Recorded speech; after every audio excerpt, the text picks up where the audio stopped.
Over the last 4 videos, we have been able to fill your toolbox with so many useful tools as it relates to writing and transforming your thoughts and your words to the written word, and have that written word express to the reader exactly what you feel in your heart. We were able to go over the economy of expression and pairing the unpaired, and athletic writing, emotional misdirection, the pilot light, 3-word sentencing, and of course, following your story path.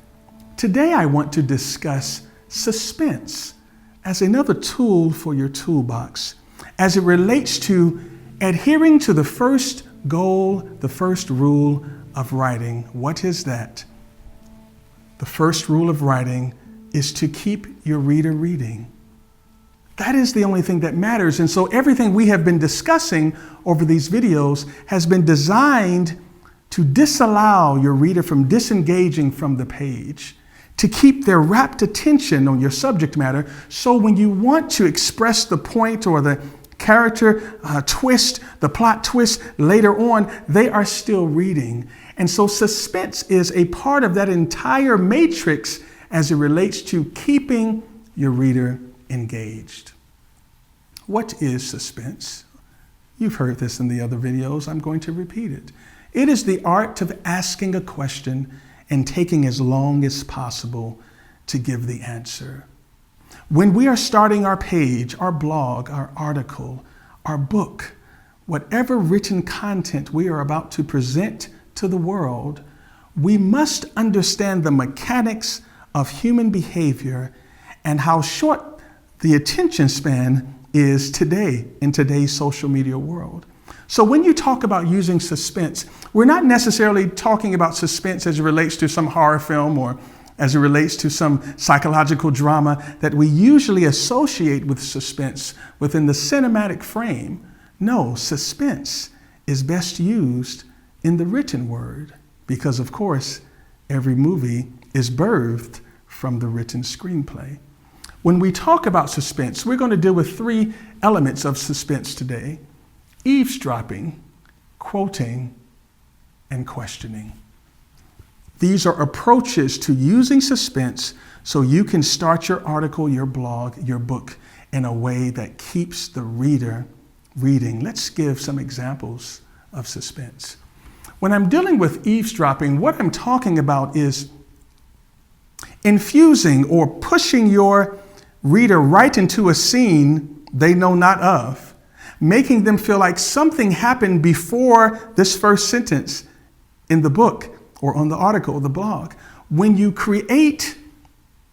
eliminate the beginning, now listen to me closely, and you start your work in the middle of something that was already moving, you create confusion, you create suspense, and your reader is saying, did I miss something? For example, eavesdropping.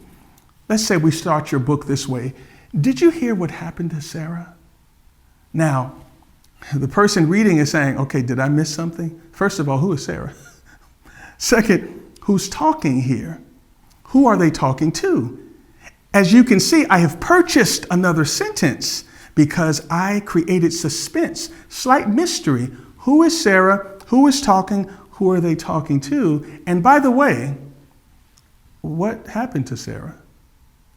These are ways you can use suspense so that your reader does not disengage. Let's look at something else. Quoting. You say, well, that's just a quote. We know about quoting. I mean, how does that have to do with suspense?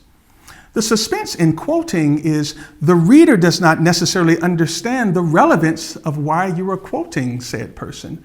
For example, if I started my book or an article or a blog with an Oliver Wendell Holmes quote, and I'm paraphrasing his quote, the mind exposed to a bigger idea can never return to its original size. Now, if I opened my blog, my article, or my book with those words, the person reading has been entered into a form of suspense because they're wondering, what is the relevance of this? They're asking a question, and I'm taking as long as possible to give the answer. As long as we present a question, as long as we surface a question in our writing, we have done our job as it relates to suspense, because most individuals who are inquisitive And most readers are inquisitive by nature. They are seeking something they do not know, which is why they are reading in the first place. So when I use suspense in that way, the reader has no idea why I'm quoting Justice Holmes. And so they will continue reading to find out what is the relevance. And if I go in a different direction, emotional misdirection, which we learned much earlier, and take them further and further, the suspense grows and grows and compounds to the point where they're saying, I can't stop reading until I figure this out. Let's keep moving. The next form of suspense, I want you to really think about.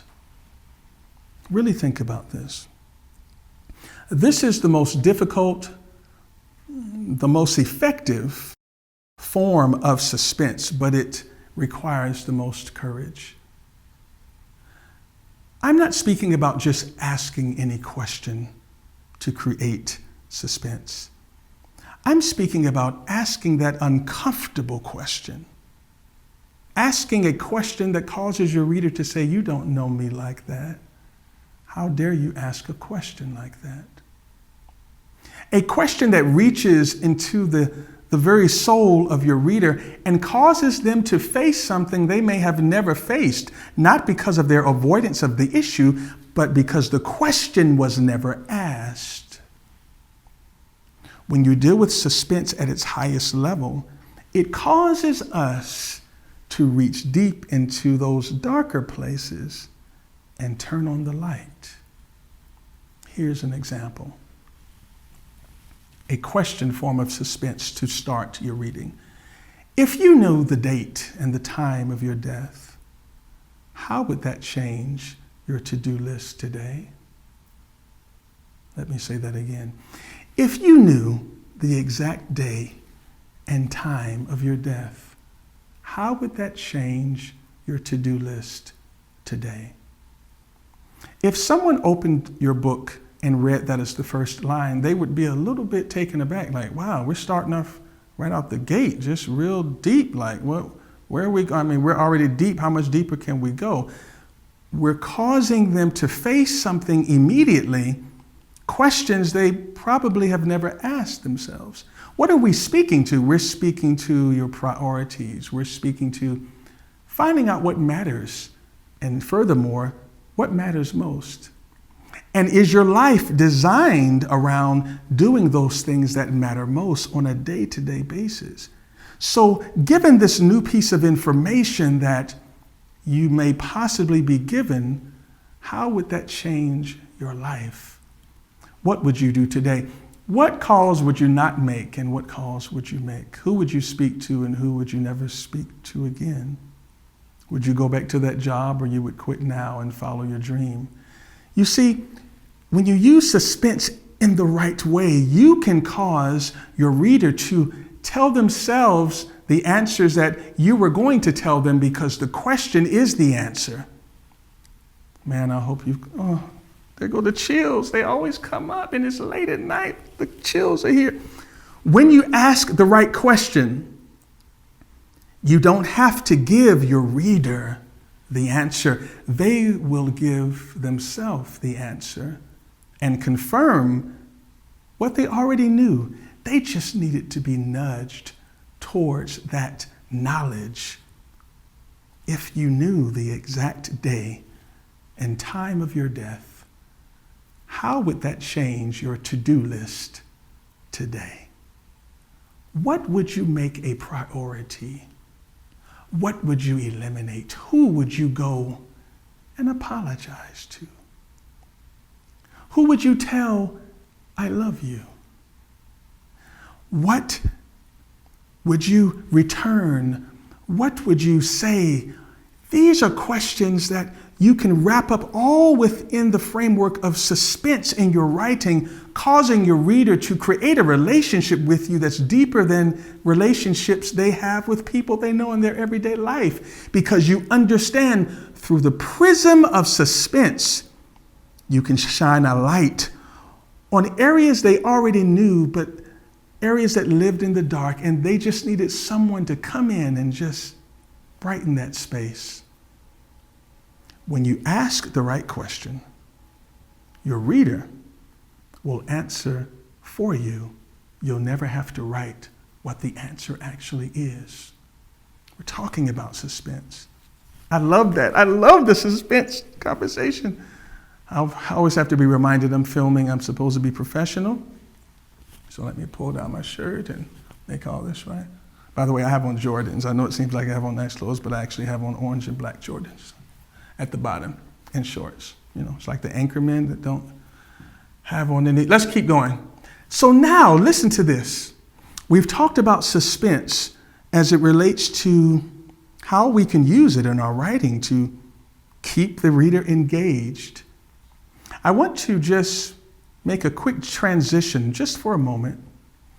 And I want to deal with something else we have not dealt with in our other videos. That is, many of you watching this, those who have purchased this course, have done so because you want to edify your writing, your storytelling. You want to learn what are the tools and mechanics so you can become as creative as you can be in your craft. For many, writing is a hobby right now. And your question is, how do I turn a hobby into a career? How do I take that which I love and actually create enough work in that which I love such that I can replace that which I hate, my regular job? How do I do that? That's a great question, and I wanted to put it in this video. Hobby to career. The first thing you must do if you ever want to transition from what you love being a hobby to what you love being a career that pays you and pays all of your bills is this. You must first take an opinion fast. For just a moment, forget the mechanics of writing and storytelling. This is something you have to do that's separate from writing. If you are going to enter into the career of developing content, if you are going to turn your hobby into a career, by the way, no matter what field you're in, I suggest something I learned 20 years ago. Take an opinion fast. What does that mean? Don't ask anyone about anything at any time on any day. And do that for 30 days. Let me go further. Don't ask anyone how the weather is, how the food is they're eating. Have you been to that restaurant? How is it? Don't ask a person how a show is on Netflix. Ask nothing of no one. Live with yourself and your own ideas for 1 month. Why, Dennis, would you do this? And what does this have to do with turning your hobby into your career? This is what it has to do with it. When you're entering into fields where most people fail, and most people fail at entrepreneurship, most people fail at following their dreams, and they fail not because they're not talented. Hear me. They fail because they give up. Why do they give up? Most of the times they give up because they listen to others who have also given up. You see, most people have buried their dreams many years ago and softly would like you to do the same. I know. What does this have to do with writing and storytelling? Everything. Especially if you're looking to turn your craft into a business, you must understand, just like you fast for food purposes or fast for other health reasons or spiritual reasons, the most damning thing in your life, let me say it again, the most damning, toxic thing in your life is the opinions of others. If you can remove yourself from under the weight of others' opinions, you would be shocked how far you can go. When you're going to turn your hobby into a career, you must first move yourself away from the opinions of others and get used to hearing your own voice, following your own gut, and creating your own path. This is critical, and let me just tell you a brief story. It changed my life. So my sons and I were headed to the mall to purchase some sneakers. And as we walked through the mall parking lot, we saw some commotion over to the right, a crowd gathering. And so as we walked by, we joined the crowd. And we saw a young man pulling a cart. And in that cart, he had smaller containers.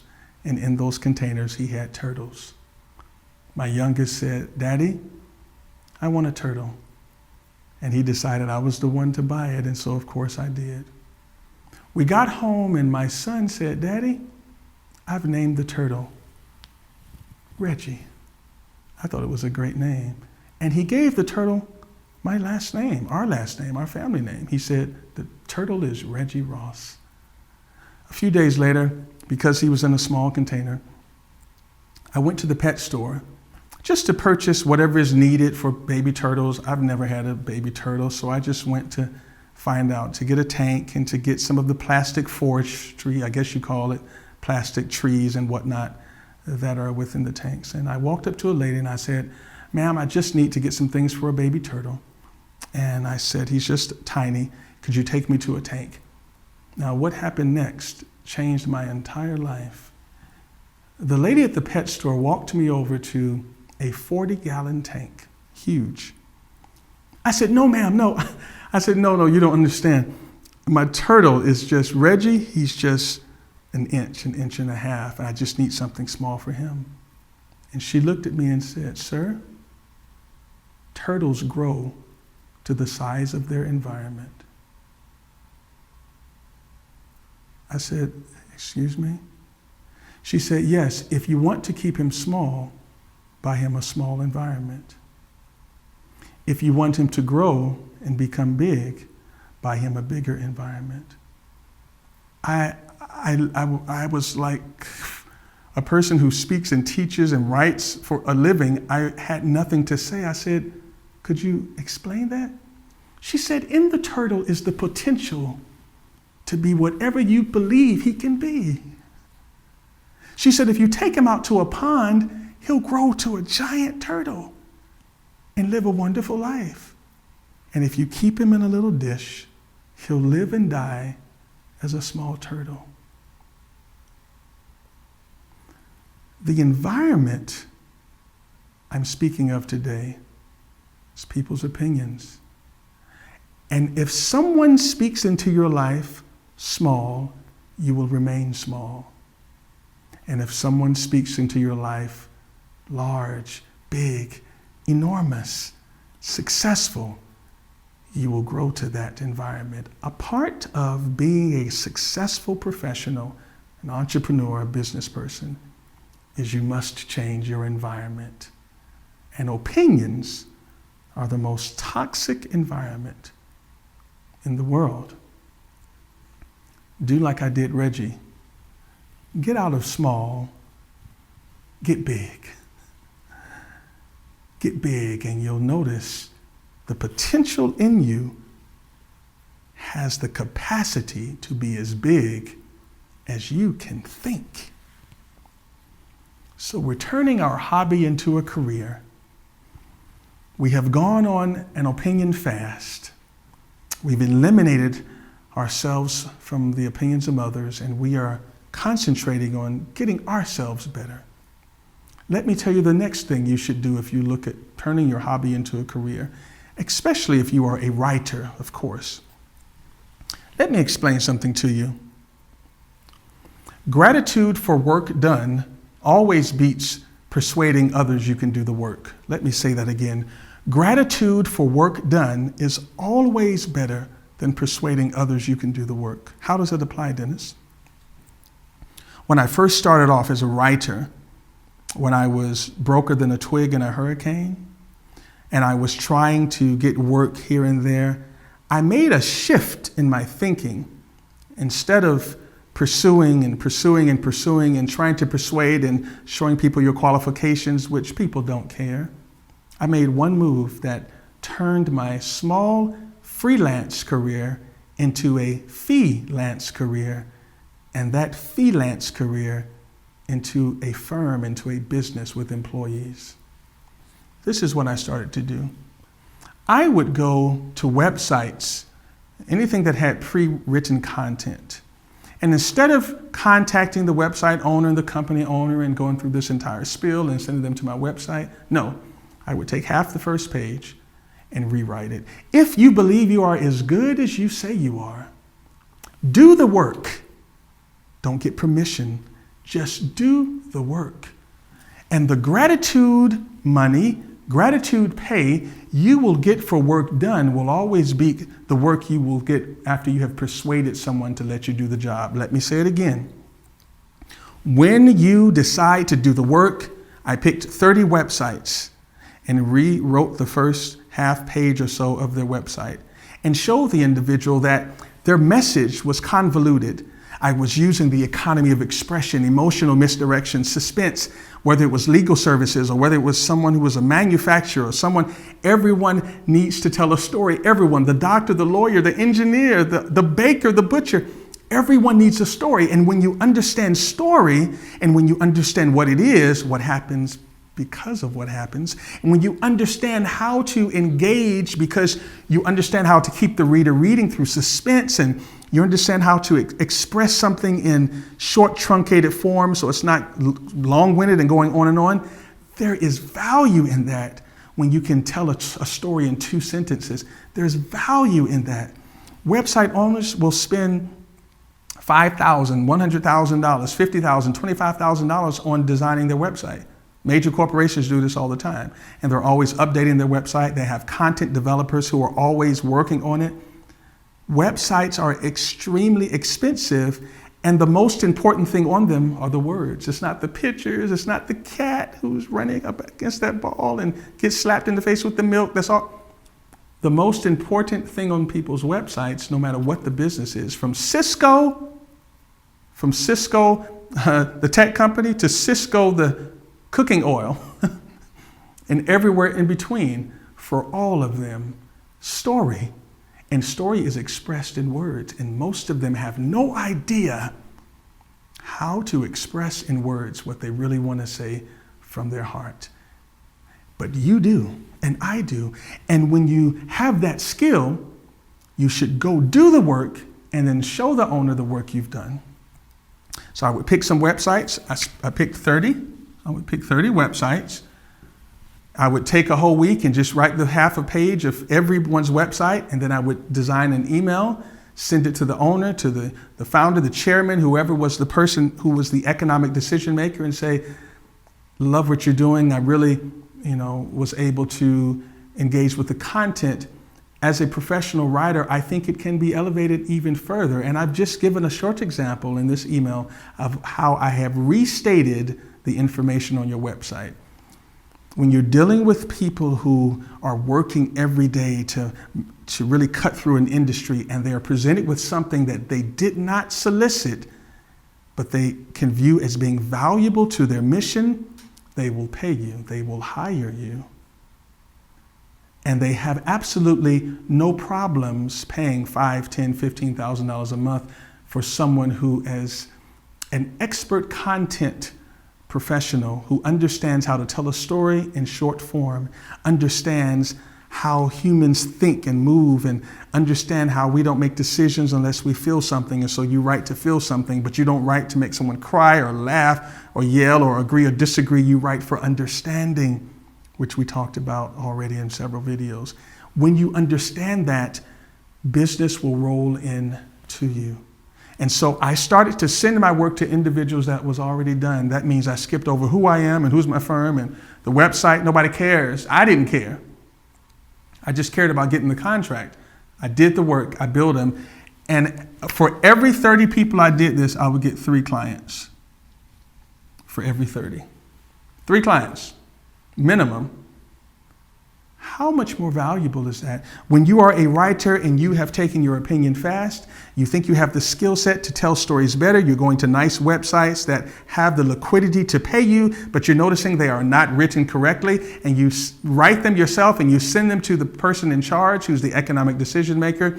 If you do this, it's real simple, you will start to get work as a writer and start to move very quickly from hobby to career. This is very important, very important. Let me say something else about transforming or transitioning from hobby to career. Another thing, often it is, as a writer, you put information on LinkedIn or YouTube or Facebook, and you're sort of always displaying your writing, of course. Many individuals decide to put out their material, but they say, hey, I can't give everything away. I can't give the whole story. I have to sort of hold back a few things, and I'll show you a little bit what I can do, but I won't tell you everything. That's a mistake. At all times, give all you have.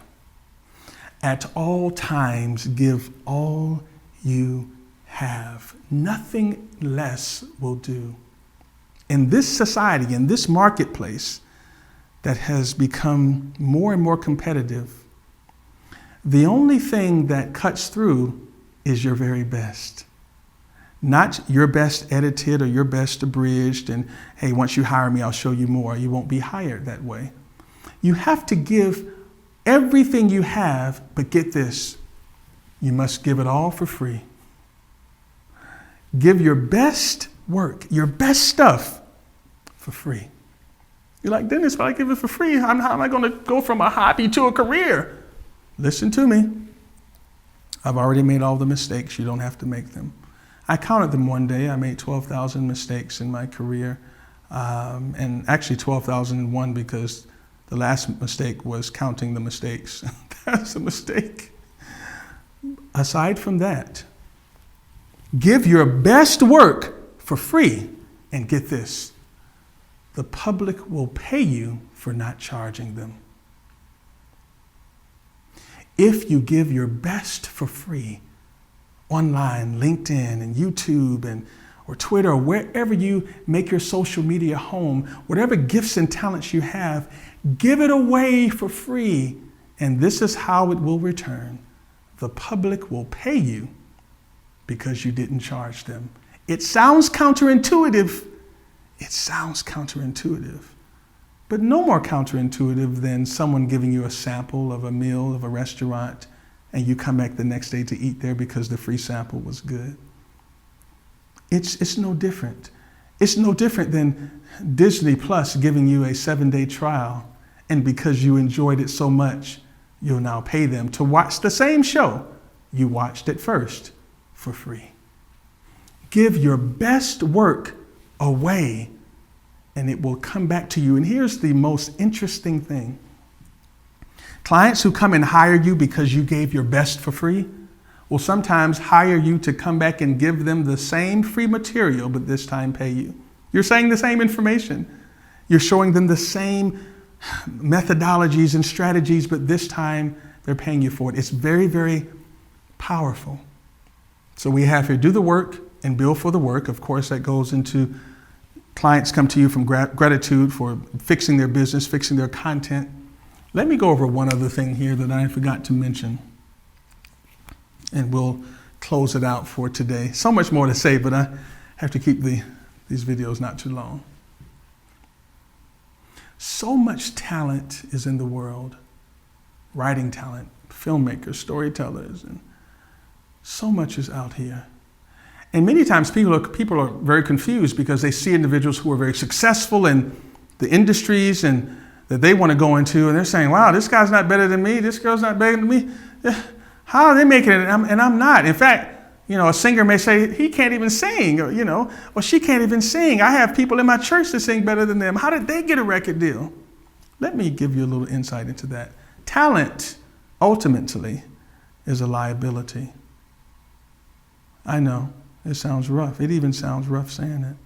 Talent is a liability. In what way?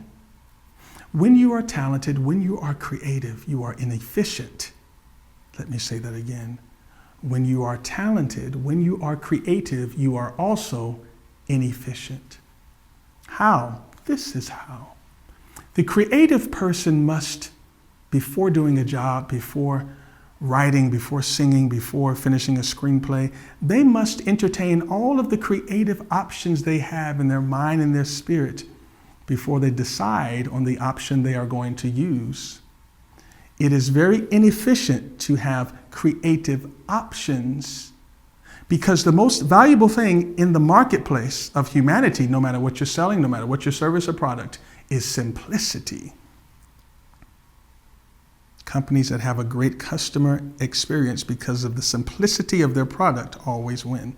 Simplicity is the goal in every industry, the music industry, film, legal, architecture, whatever it is not that the craft itself is simple. It is that the presentation to the consumer is in the simplest form of something that is otherwise complicated. When you are creative, when you're talented, you always have to go through the Rolodex of creative options before you pull the number you're going to call. But the person who does not have talent, listen to me, the person who is not gifted like you are only has one option. And that one option they have is ultra simple. So what happens? The person without talent consistently wins, because what they're presenting to the world is what you're fighting through other creative options to get to.